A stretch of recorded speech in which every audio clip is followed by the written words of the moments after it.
How's it going, everybody? In today's video, we're going to talk about the recent incident where the Herman Miller CEO lost her cool. Don't ask about what are we going to do if we don't get a bonus. Get the $26 million. Spend your time and your effort thinking about the $26 million we need and not thinking about what you're going to do if we don't get a bonus. And if somehow you haven't seen the original video yet, you can look at my version of it. I'll link it up there. You're currently looking at the CEO of MillerKnoll, or Herman Miller, yes, the expensive office chairs, when the question comes up about bonuses. You know, a lot of questions came through about how can we stay motivated if we're not going to get a bonus?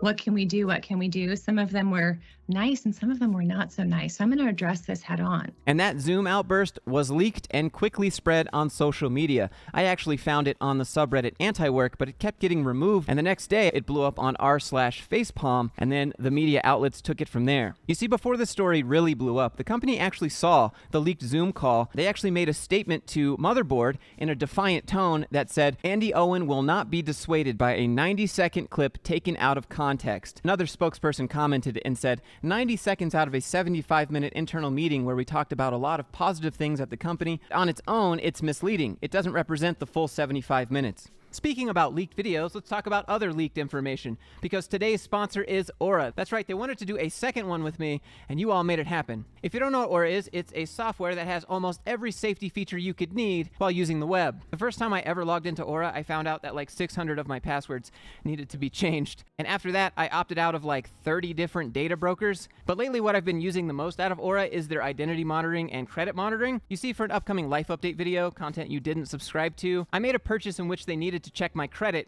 and I actually forgot that when I logged into Aura, I locked my credit so people couldn't run it. So when I tried to make that purchase, I was instantly bombarded with like 4 different emails, and to be honest, it was pretty nice. But besides that, I use their VPN pretty much all the time now. The more I see these scams on YouTube and people's channels getting taken down, I try to obfuscate as much information about my connection as I can. Anyways, if you're curious what the internet has on you and you'd like to secure your identity and information, you can actually check out Aura for free for 14 days if you use my link below, aura.com/fluke. Ever since Aura reached out, I've been using their software pretty much daily. That's honestly how useful it's been with protecting my financials and my identity. Thank you, Aura, for sponsoring today's video, but it's back to Pity City for us. I had an old boss who said to me one time, you can visit Pity City, but you can't live there. So people, leave Pity City. Let's get it done. But over the next 48 hours, as this clip progressively blew up all across the internet, her tune quickly changed, and now she has decided it is time to apologize. As you would expect, it's the textbook non-apology apology. Is she actually sorry, or is she sorry that it went viral and now she has to do this apology? I want to be transparent and empathetic, and as I continue to reflect on this instance, I feel terrible that my rallying cry seemed insensitive. It's like, I'm sorry you feel that way. What I'd hoped would energize the team to meet a challenge we've met many times before landed in a way I did not intend, and for that, I am sorry. Once again, the entire issue is just completely missed, her own compensation. That's what people were upset about. She doesn't talk about it, she doesn't acknowledge it. In the year 2020, Andy Owen made almost $4.7 million, with almost $800,000 of that coming from the non-equity incentive plan. In other words, a bonus that gets paid out when you reach a target. In 2021, her overall compensation increased 37% to $6.4 million almost. And these 3 years are the same time frame she talks about as if they were difficult for her and the company, when clearly it was not very difficult for her wallet at all. None of us could have predicted COVID. None of us could have predicted supply chain. None of us could have predicted bank failures. But what we can do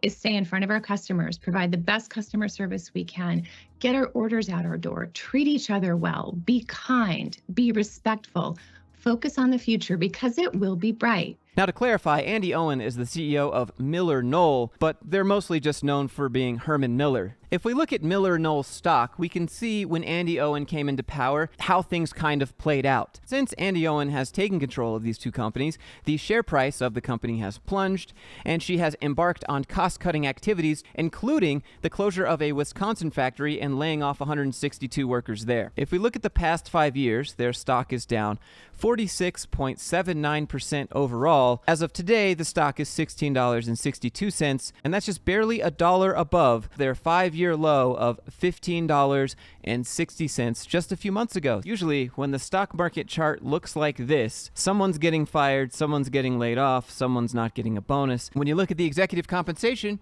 you wouldn't even know that happened. Here's a side-by-side comparison. Since 2019, the stock has climbed and plummeted multiple times. As for the CEO, Andy Owen, since 2019, her compensation went from $4 million to $5 million to $6 million, back down to $5 million. Companies will talk a lot about how the market is tough and stocks are down right now, and the stock can even be almost at an all-time low. And then when you look at executive compensation, well, then you can start to see who's really paying the price for the stock chart looking like this. I've said this 1,000 times before. Executives make decisions behind closed doors without your input, without your consent, and they can because it's their business, and the consequences of those decisions will usually land on the employees, and the executives receive a golden parachute. So in my opinion, and probably a lot of other people, she's not sorry. She's just sorry it went viral, and now she has to deal with this. Because again, they tried to double down and say, you know what, it doesn't matter. It's just a piece of the clip. And then it just kept getting in the hands of more and more people.